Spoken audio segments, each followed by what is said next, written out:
Baik, mahasiswa semuanya, Assalamualaikum warahmatullahi wabarakatuh. Hari ini kita akan melanjutkan perkuliahan kita. Materi kita yaitu tentang hukum perjanjian. Nanti akan ada materi lanjutan ya setelah materi hukum perjanjian ini yang lebih khusus kepada bidang sipil ya, yaitu hukum perjanjian atau hukum kontrak ya, bidang konstruksi. Nah, mahasiswa sekalian, tentang hukum perjanjian ini mungkin kita sering menjumpai ya di dalam kehidupan sehari-hari kita fenomena yang berkaitan dengan hukum perjanjian ya.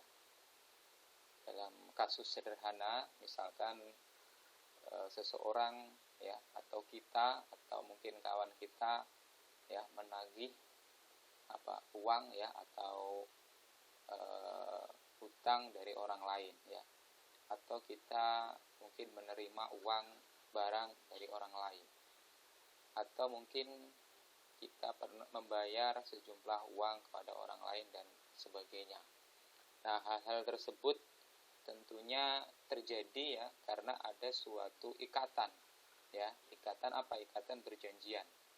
Kita menagih ya karena yang kita tagih pernah berhutang ya, atau kita memberi uang kepada seseorang karena kita terikat suatu perjanjian kerja ya.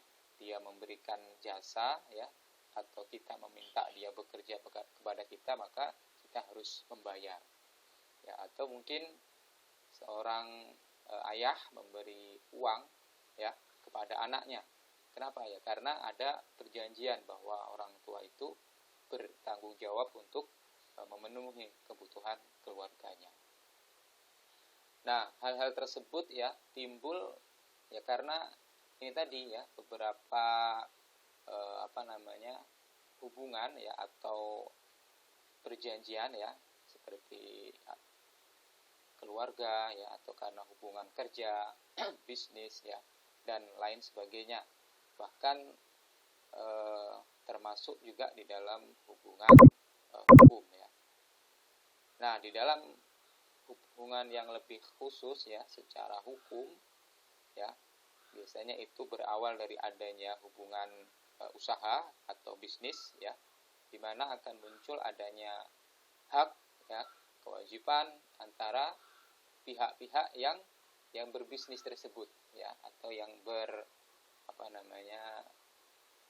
melaksanakan hubungan ya dalam hal usaha, bisnis ya, perdagangan dan sebagainya. Dan hubungan ini akan timbul akibat ya kepada pihak-pihak yang melakukannya. Nah, hubungan ya karena hukum itulah nantinya yang disebut dengan perjanjian ya. Dan juga nanti secara spesifik ada yang disebut dengan perikatan. Kalau kita definisikan, perjanjian adalah suatu peristiwa di mana seseorang itu berjanji kepada orang lain, baik itu satu ya, dua atau lebih ya. Orang saling berjanji untuk melaksanakan ya suatu hal secara bersama-sama. Nah, ini menurut definisi yang disampaikan oleh salah satu ahli, yaitu Profesor Subekti. Nah, kemudian ada istilah lain, perikatan, yaitu hubungan hukum antara dua orang atau dua pihak ya, berdasarkan pihak yang satu berhak untuk menuntut suatu hal dari pihak yang lain, dan pihak yang lain berkewajiban untuk memenuhi tuntutan karena mereka terikat di dalam suatu perjanjian yang sudah disepakati gitu. Nah, kalau kita lanjutkan ya, jadi perikatan itu ada atau timbul karena ada perjanjian ya, jadi terikat gitu, terikat karena ada perjanjian. Dan perjanjian yang tertulis ya itu nanti dituangkan ya atau diistilahkan dengan nama kontrak gitu ya, kontrak kerja, kontrak perjanjian dan sebagainya. Tetapi tidak selalu ya perjanjian itu dibuat tertulis ya, dalam hal-hal mungkin yang tidak formal gitu kan. Kalau kita dengan kawan kita meminjamkan uang tapi harus dikembalikan kan tidak selalu ya ditulis ya, atau tidak selalu ada hitam di atas putih ya. Untuk hal-hal yang mungkin tidak formal ya, atau sama-sama yakin lah, sama-sama percaya gitu. Tapi kalau untuk urusan pekerjaan, bisnis ya, menyangkut kepentingan banyak orang, menyangkut kepentingan publik ya, sipil, ada risiko-risiko di dalam ya, maka harus ada wajib ya, bahkan wajib adanya suatu perjanjian yang dituangkan gitu ya, yang ditulis ya, dan harus ditulis di dalam sebuah kontrak perjanjian. Bahkan itu juga diatur ya di dalam undang-undang ya, menurut pasal 1233 KUH Perdata ya, tiap perikatan dilahirkan baik dari perjanjian maupun dari undang-undang. Ya, perikatan yang lahir dari undang-undang dibedakan atas undang-undang saja dan undang-undang yang berhubungan dengan perbuatan manusia.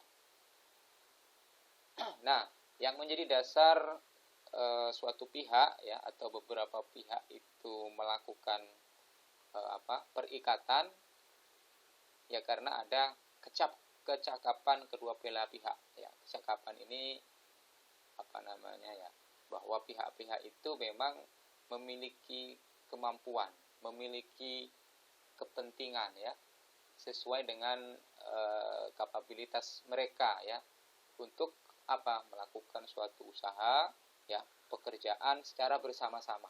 Jadi ada kecakapan. Kemudian mereka juga secara hukum memiliki kemampuan ya, memiliki kecakapan secara hukum. Artinya mereka paham, ngerti ya secara hukum ya dengan perikatan yang akan mereka buat. Ya. Kemudian yang ketiga, pasti ada pekerjaan ya yang diperjanjikan. Ada bisnis, ada usaha yang akan dilakukan ya, yang saling ya terkait ya, menguntungkan pastinya ya, kalau usaha saling menguntungkan antara kedua belah pihak. Yang keempat, pekerjaan yang diperjanjikan itu tidak bertentangan dengan ketertiban umum pastinya ya, dengan norma umum ya, dengan etika juga ya pasti ya. Jadi dengan norma atau tata tertib atau etika ya, dan yang paling penting juga tidak bertentangan dengan peraturan perundang-undangan yang berlaku. Jadi ini 4 dasar ya yang harus kita perhatikan ketika kita ingin melakukan suatu perikatan atau melakukan suatu perjanjian, khususnya di dalam bisnis atau usaha. Catatan, poin A dan B dapat dibatalkan, poin C dan D batal demi hukum.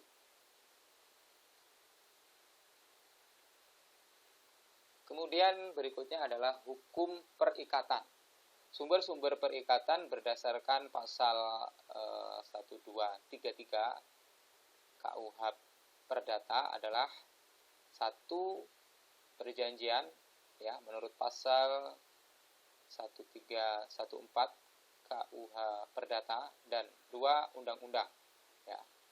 Mungkin nanti boleh ya kalian juga dicari sendiri ya sumber pokoknya ya, atau dokumen aslinya ya, supaya bisa tahu dan bisa dibaca lebih lanjut ya untuk isinya.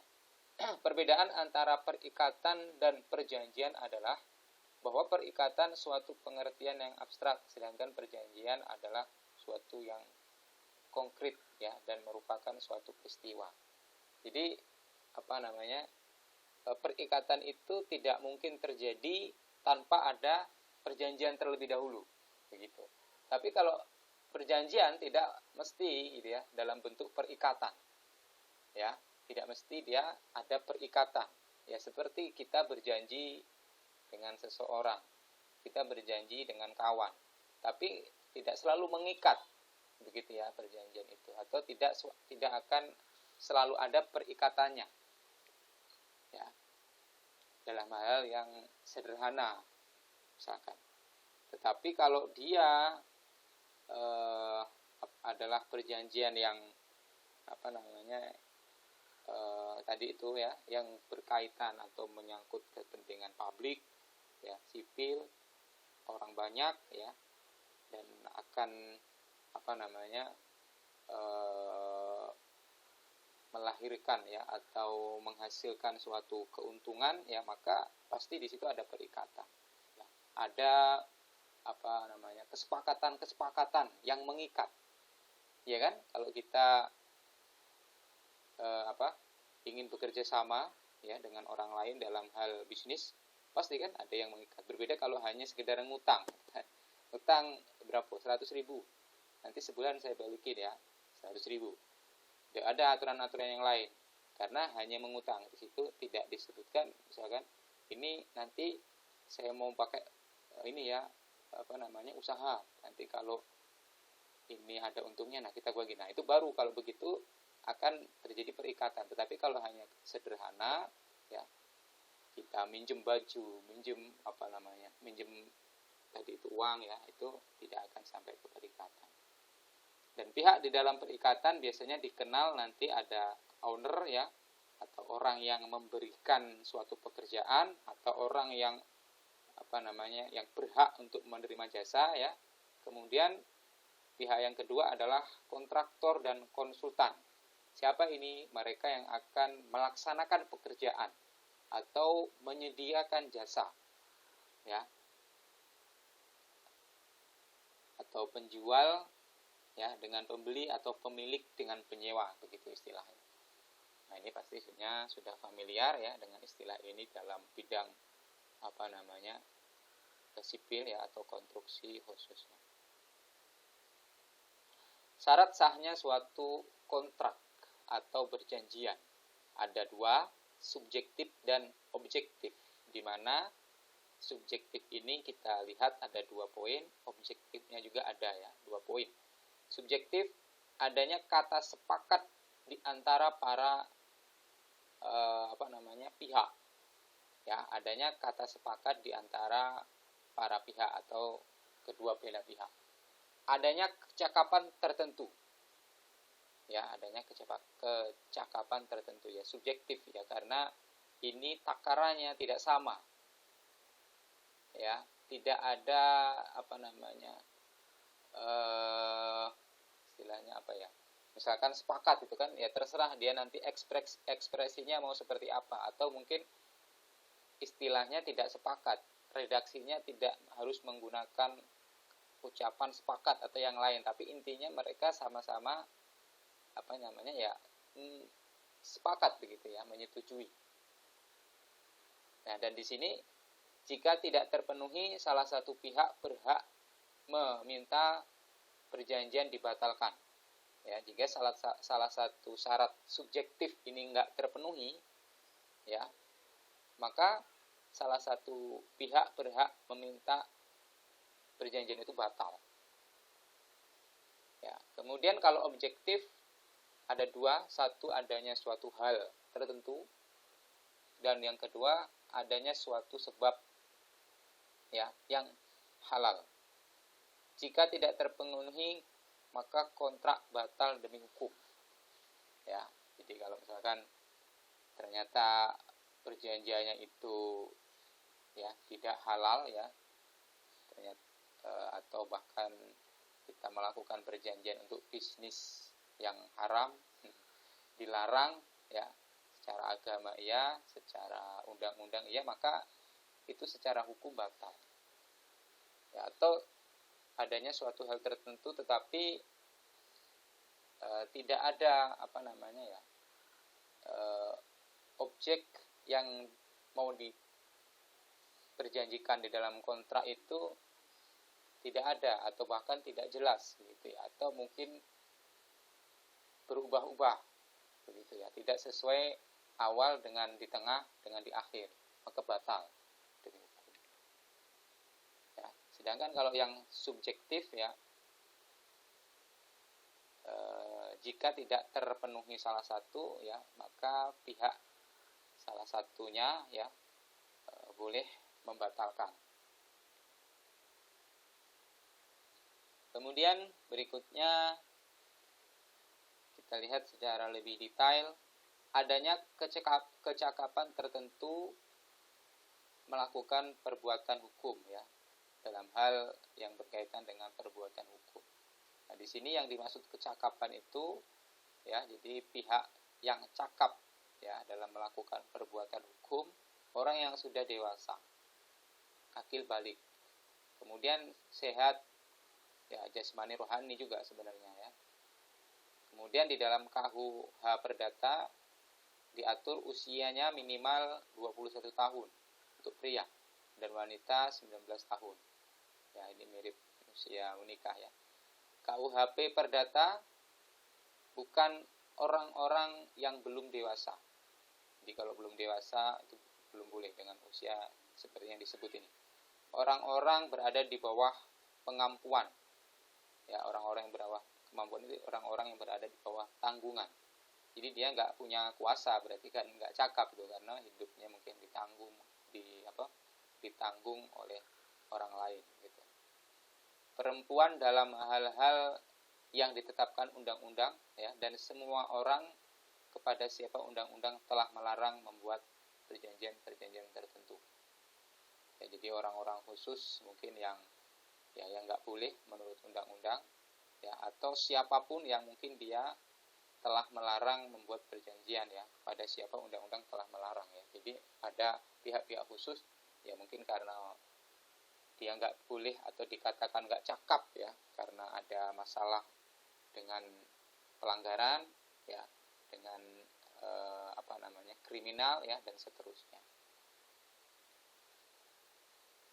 Kemudian syarat objektif ya, kalau kita lihat secara lebih detail, tadi ada suatu hal tertentu ya. Jadi kalau nggak ada halnya itu ya nggak sah. Nah, hal tertentu itu apa? Objek yang diperjanjikan. Nah, tadi ya harus jelas, dia harus disebutkan, harus diketahui. Kalau di dalam kontrak ya dituliskan ya, tidak samar-samar begitu, jelas. Kemudian yang halal, perbuatan hukum yang mengikat para pihak. Suatu sebab yang halal yaitu perbuatan hukum yang mengikat para pihak. Perbuatan yang menjadi sebab ini tidak boleh bertentangan dengan undang-undang ya, kesusilaan dan ketertiban umum.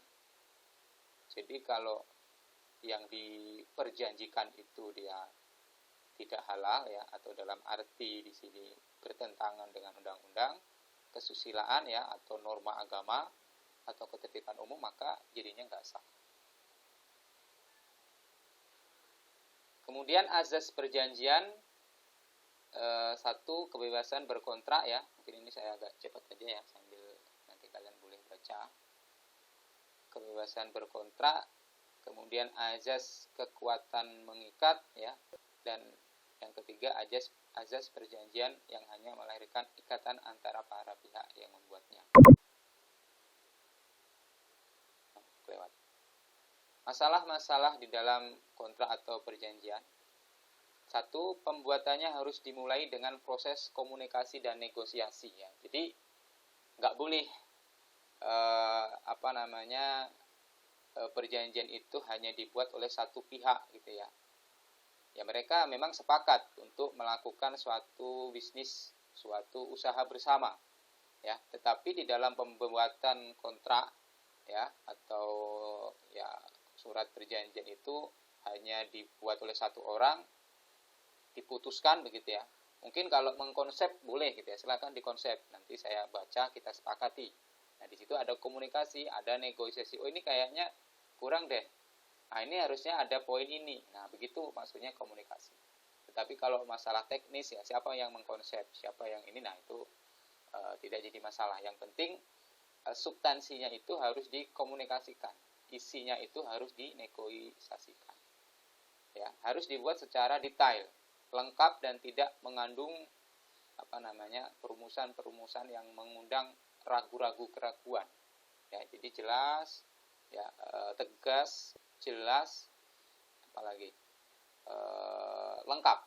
Nah, sebaiknya mencantumkan alternatif penyelesaian jika terjadi sengketa. Ya, jadi biasanya wajar di dalam suatu kontrak perjanjian nanti dalam pelaksanaannya ada ya ketidaksesuaian, atau dalam istilah perjanjian, ya, kontrak perjanjian atau konstruksi nanti disebutnya one prestasi. Nah, bagaimana cara penyelesaiannya, alternatifnya bagaimana? Nah, itu sebaiknya disebutkan.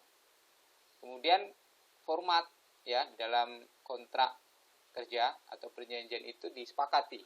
Ini sistematika penulisannya bagaimana? Ya, itu harus disepakati juga. Jadi bukan hanya substansi, tetapi secara sistematis, ya, format penulisan sebaiknya disepakati kedua pihak. Nah, anatomi kontrak atau surat perjanjian itu secara umum seperti ini, yaitu judul, kepala surat, ya, komparasi, sebab, ya, atau dasar-dasarnya apa, syarat-syarat, penutup, dan pastinya tanda tangan kedua pihak. Nanti ada materai, ya, biasanya, dan seterusnya. Nah, kita lihat judul, ya, pasti itu yang pertama, ya, surat perjanjian misalnya pelaksanaan pekerjaan pendampingan teknis, penyusunan manual rencana kerja dan anggaran tahunan (PTN), ya, antara, ya. Ini kalau kita cari contoh detail surat perjanjian, ya, atau kontrak kerja pasti banyak, tidak akan kesulitan. Kepala, pada hari ini, jadi disebutkan di situ waktu, ya, menyebutkan waktu di tempatnya di mana, ya, itu disebutkan. Komparasi, ya, perbandingan. Jadi di situ dituliskan identitas dan siapa di dalam identitas itu yang akan menjadi pihak ke satu dan pihak kedua. Lengkap, minimal ada nama, jabatan, alamat, ya, boleh lebih lengkap lagi, mungkin nomor kontak, ya, dan seterusnya. Sebab dasar, ya, jadi apa yang menjadi dasar terjadinya kontrak tersebut dituliskan di bagian sebab dasar. Syarat-syarat, ya, adalah yang tertuang dalam pasal-pasal perjanjian, ya, pasal-pasal, ayat-ayat, atau nanti ada poin-poin, ya, di dalam perjanjian tersebut. Nah, syarat-syarat itu ada yang bersifat esensial, nah itu harus ada, ya, yaitu contohnya tentang barang dan syarat tentang harganya, syarat objek kerjasama, kontribusi modal, nah itu harus jelas, ya. Jadi kalau dia esensial harus disebutkan secara jelas, ya, gamblang, jangan samar-samar, ya, atau malah membingungkan, ya. Termasuk kalau ibaratnya kita sebagai karyawan, ya, awal masuk itu kan pasti kan apa pekerjaan yang akan kita lakukan, berapa upahnya, jam kerjanya itu dari mulai jam berapa sampai pulangnya jam berapa. Nah, itu kan esensial. Kan nggak boleh nggak jelas di situ, nggak boleh ngambang, ini saya nanti pulang jam berapa. Jangan-jangan nggak disebutin, nanti masuk jam 8, jam 4 belum boleh pulang, harus mana. Itu kayak gitu, contoh yang nggak jelas. Jadi esensial, ya, harus jelas. Syarat-syarat yang bersifat alamiah, natural, ya, biasanya dicantumkan dalam perjanjian. Jika tidak ada, tetap sah, ya. Jika tidak diatur dalam perjanjian, maka mengacu kepada kebiasaan atau peraturan perundang-undangan. Pasal 5, penyerahan hasil pekerjaan, ya. Kemudian yang bersifat aksi, ya, idental, ya, merupakan syarat-syarat yang bersifat khusus dan tidak harus ada.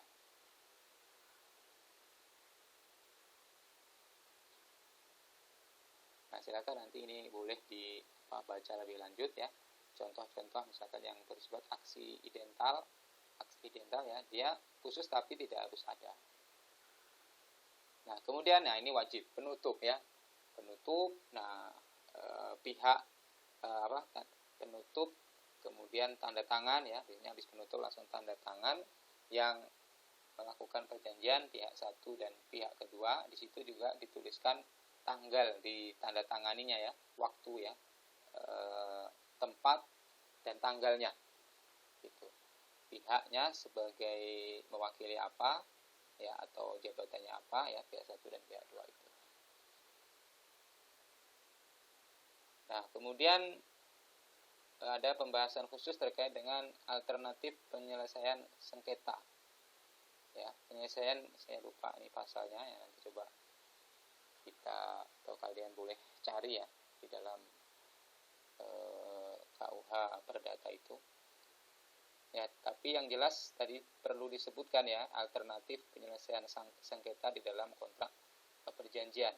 Nah, itu diperlukan jikalau ya di kemudian hari ya, misalkan di kemudian hari terjadi perselisihan ya karena adanya wan prestasi, adanya ya pelanggaran ya dan seterusnya atas pelaksanaan ketentuan dari perjanjian kerja. Kedua belah pihak sepakat terlebih dahulu ya menyelesaikan secara musyawarah. Bila mana musyawarah terjadi tidak menghasilkan kata sepakat ya tentang cara penyelesaian perselisihan, maka kedua belah pihak sepakat untuk menyelesaikan sengketa yang timbul dari perjanjian kerja ini ya melalui Pengadilan Negeri Palembang. Oh, ini contoh isi ya, ini bukan bukan referensi ya. Ini contoh isi alternatif penyelesaian sengketa yang bisa kita tambahkan di dalam surat perjanjian kita gitu ya.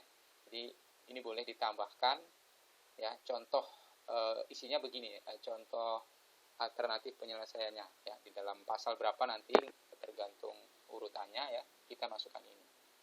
Paling tidak ada 3 nih ya. Kemudian nah ini cara ya. Nah, ini baru kita berbicara tentang pilihan ya. Kalau seandainya terjadi sengketa, maka bagaimana cara menyelesaikannya ya.